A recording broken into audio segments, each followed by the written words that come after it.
नमस्ते दोस्तों, welcome to पढ़ाई निंजा।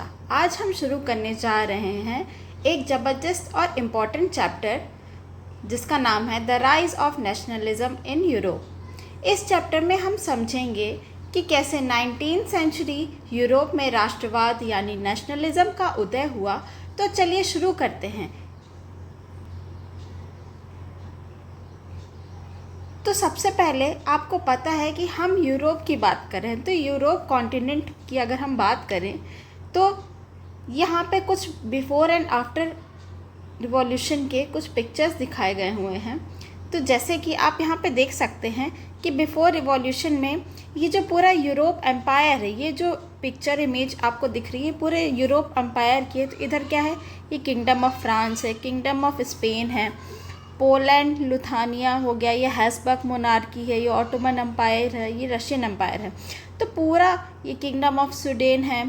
तो ये जो सारा, और इधर भी बहुत से जर्मनी इटली के अलग अलग किंगडम्स होंगे। तो पहले रिवॉल्यूशन के पहले क्या था कि अलग अलग किंगडम्स हुआ थे। फ्रांस का अलग किंगडम था, मोनार्की का सेटअप था हर जगह।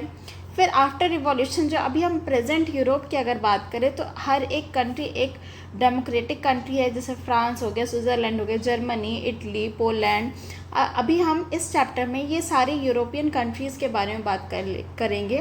प्राइमरली फ्रांस है, जर्मनी है, इटली है, पोलैंड है। तो चलिए शुरू करते हैं।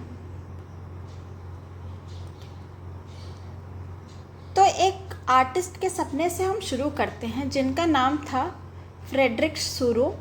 1848 में ये एक फ्रेंच आर्टिस्ट थे। तो 1848 में इन्होंने 4 ब्यूटीफुल पेंटिंग्स बनाई जो दिखाते हैं उनका एक सपना, एक दुनिया जहाँ डेमोक्रेटिक और सोशल रिपब्लिक्स होती हैं। तो ये 4 कुछ इमेजेस इन्होंने बनाई हुई थी। सबसे इम्पॉर्टेंट है ये फर्स्ट पेंटिंग। यहाँ पे फ्रेडरिक सूरो के विजन नेशन स्टेट की बात की गई है। आइए समझते हैं इस पेंटिंग को।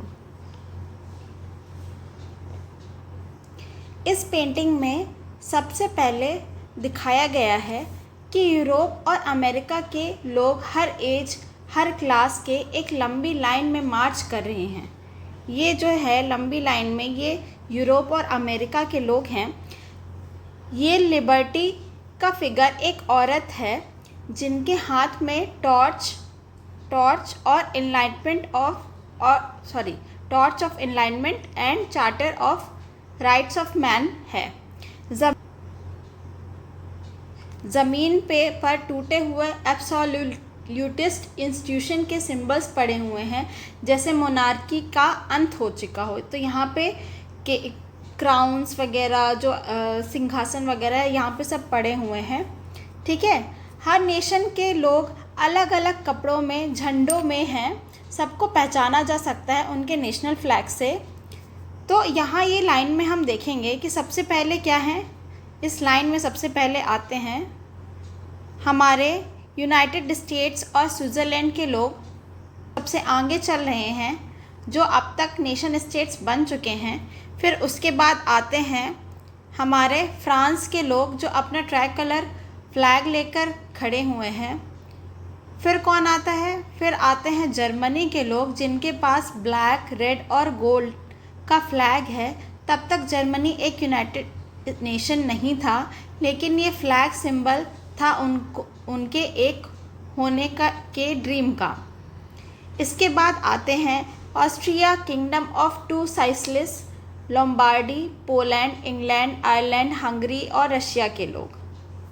और सबके ऊपर आसमान में क्राइस्ट, सेंट्स और एंजल्स ये दिखाते हैं कि दुनिया के राष्ट्रों के बीच भाईचारा है। तो ये आप देख सकते हैं, ये इमेजेस में ये सारी चीज़ें दी गई हैं।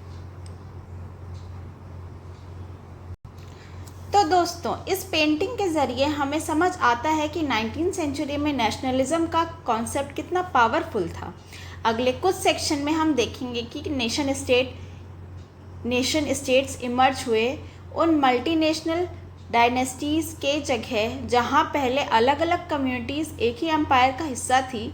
यह एक मॉडर्न आइडिया था जहां एक सेंट्रल पावर होती थी जो क्लियरली डिफाइंड एरिया पे रूल करती थी और लोगों में कॉमन आइडेंटिटी और शेयर्ड हिस्ट्री का भाव डेवलप होता था। ये आइडेंटिटी ऐसे ही नहीं बनी, बहुत सारे स्ट्रगल के ज़रिए, लीडर्स और कॉमन लोगों के एफर्ट्स के ज़रिए बनी।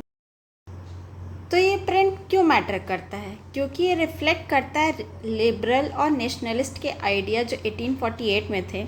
ये एक उम्मीद जगाता है किसकी? यूनिटी की, लिबर्टी की और फ्रेटर्निटी। ये डायनेमिक एम्पायर से हमारे नेशन स्टेट में जो भी शिफ्ट है उसको रिप्रेजेंट करता है। अब हम आगे वाले चैप्टर्स में हम क्या देखेंगे कि कैसे हमारा नेशनलिज्म पूरी 19वीं सेंचुरी में यूरोप में आया और मॉडर्न स्टेट, नेशन स्टेट्स का राइज हुआ। तो अब हम बात करते हैं फ्रेंच रिवॉल्यूशन और नेशन के कॉन्सेप्ट, दैट इज़ 1789 में। तो सबसे पहले बार नेशनलिज्म का क्लियर एक्सप्रेशन आया फ्रेंच रिवॉल्यूशन के टाइम, दैट इज़ 1789 में। तब फ्रांस एक फुल फ्लेजेड टेरिटोरियल स्टेट था जहां एक एब्सोल्यूट मोनार्क रूल करता था। रिवॉल्यूशन के बाद मोनार्की से पावर चली गई सिटीजन के पास। फ्रेंच रिवॉल्यूशन ने डिक्लेयर किया कि अब नेशन की डेस्टिनी लोग तय करेंगे, ना कि राजा। नेशन को हमने लोगों के बराबर रखा। इस कलेक्टिव आइडेंटिटी को बिल्ड करने के लिए रिवॉल्यूशनरी ने कुछ इम्पॉर्टेंट स्टेप लिए, जैसे कि ला पैट्री और ले सिटिओन। तो ला पैट्री का मतलब क्या था कि फादरलैंड, और सिटिओन का मतलब था कि सिटीज़न। तो ये क्या दर्शाता है कि सभी इक्वल हैं और सभी एक बिग फैमिली के पार्ट हैं, जो कि कह रहे हैं हम नेशन में। पुराना जो रॉयल फ्लैग हटा के एक नया फ्लैग लाया जो कि ट्राई कलर था। स्टेट जनरल को इलेक्शन से नेशनल असेंबली बनाया गया। लोगों ने नए नेशनल सॉन्ग्स, ओथ लिए, फेस्टिवल सेलिब्रेट किया, जो कि एक यूनिटी को सेलिब्रेट करता है।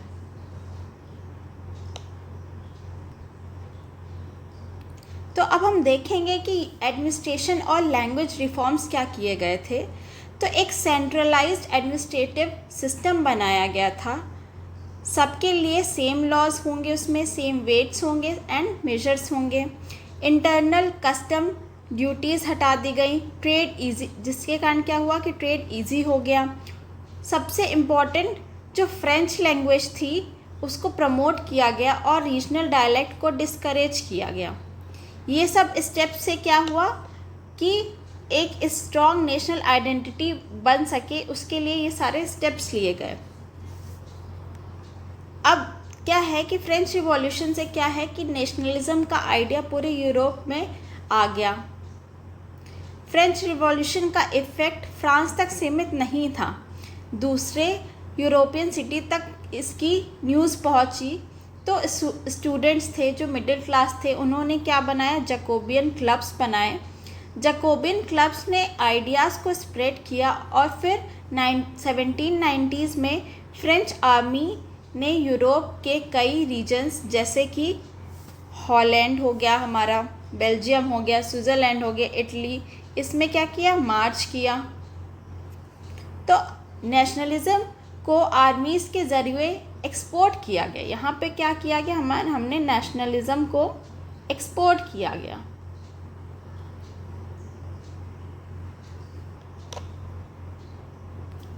तो आप ये देख सकते हैं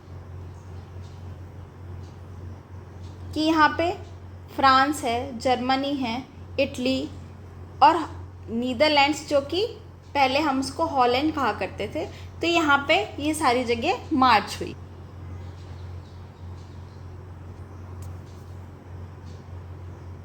तो की आइडिया क्या था इसका कि जो फ्रेंच रिवॉल्यूशन है वो हमें बताता है कि जो नेशन है वो लोगों से बनता है, जो कि एक कॉमन आइडेंटिटी से यूनाइटेड रहते हैं, राइट्स और डेस्टिनी उनका सेम रहता है।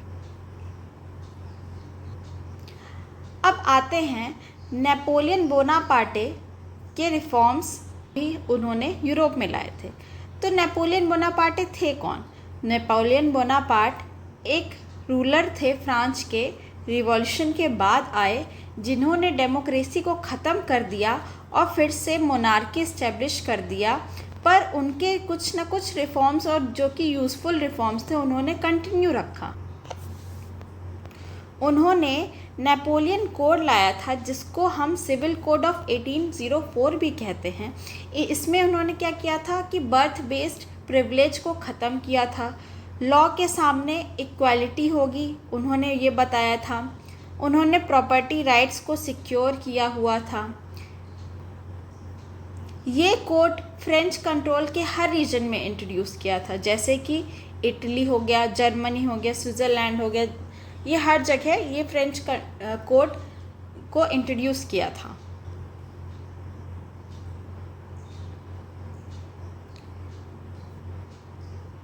उन्होंने क्या क्या चेंजेस लाए, तो उन्होंने फ्यूडल सिस्टम को हटा दिया था, सर्फडम को ख़त्म कर दी थी। सर्फडम मतलब पीजेंट को एक्स्ट्रा टैक्स देना पड़ता था, तो उसी को सर्फडम कहा जाता है, दैट इज सर्फडम।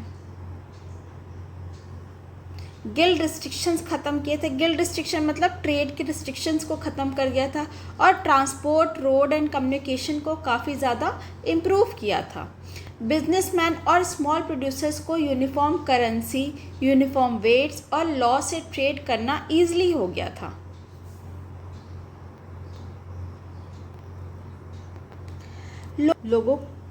लोगों के रिएक्शंस क्या थे, क्या वो सपोर्ट में थे या अपोज में थे? तो शुरू में लोग फ्रेंच आर्मी को लिबरेटर समझ रहे थे। जहां वो आए, लोगों ने उनको वेलकम किया, लेकिन जल्द ही उनका एटीट्यूड चेंज हो गया, क्योंकि उन्होंने हैवी टैक्सेस लगा दिए थे, सेंसरशिप लगा दी थी, ज़बरदस्ती वो फ्रेंच आर्मी में उनको भर्ती करते थे, जिसको हम कॉन्स्क्रिप्शन भी कहते हैं, और पॉलिटिकल फ्रीडम की कमी थी। तो इन सब लोगों ने फ्रेंच रूल के अगेंस्ट कर दिया। तो मेन आइडिया इसका क्या था कि नेपोलियन ने बहुत सारे यूज़फुल रिफॉर्म तो लाए, पर जो लोगों की फ्रीडम थी वो उससे ले ली थी। तो इसके कारण क्या हुआ, लोगों ने उसका अपोज करना चालू कर दिया, उसके रूल का अपोज करना चालू कर दिया। तो दोस्तों, इस तरह से नेशनलिज्म ने यूरोप में एंट्री ली, एक आर्टिस्ट के विजन से लेकर रिवॉल्यूशन तक, और फिर आर्मीज़ के ज़रिए दूसरे नेशंस में स्प्रेड होने लगा। अगले पार्ट में हम देखेंगे कि कैसे कैसे अलग कंट्रीज़ में नेशनलिज्म ने अलग तरीके से शेप लिया। वीडियो पसंद आया है तो लाइक करो, कमेंट करो अगर कोई डाउट हो तो, और पढ़ाई निंजा को सब्सक्राइब करना मत भूलना। मिलते हैं नेक्स्ट वीडियो में। जय हिंद।